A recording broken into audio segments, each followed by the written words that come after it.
জয় যিশু সবাইকে। আজকে মঙ্গল সুসমাচার, মথির 28-19। অতএব তোমরা গিয়া সমুদয় জাতিকে শিষ্য করো, পিতার ও পুত্রের ও পবিত্র আত্মার নামে তাহাদিগকে ব্যাপটাইজ করো।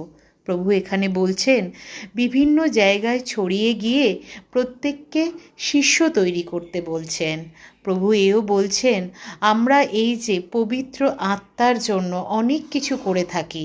পবিত্র আত্মা আমরা অনেকে বলি কাউকে পবিত্র আত্মা স্পর্শ করেছে, কাউকে করেনি, কিন্তু প্রভু এখানে আমাদের পবিত্র বাইবেলে বলেছেন যে পবিত্র আত্মা আমরা যখনই ব্যাপটিজম নিচ্ছি, আমরা যখনই ব্যাপটাইজ হচ্ছি, তখন কিন্তু পিতা, পুত্র ও পবিত্র আত্মার নামেই আমাদের ব্যাপটিজম দেওয়া হচ্ছে। তাই আমাদের প্রত্যেকের অন্তরে আমাদের কিন্তু পবিত্র আত্মা আছে।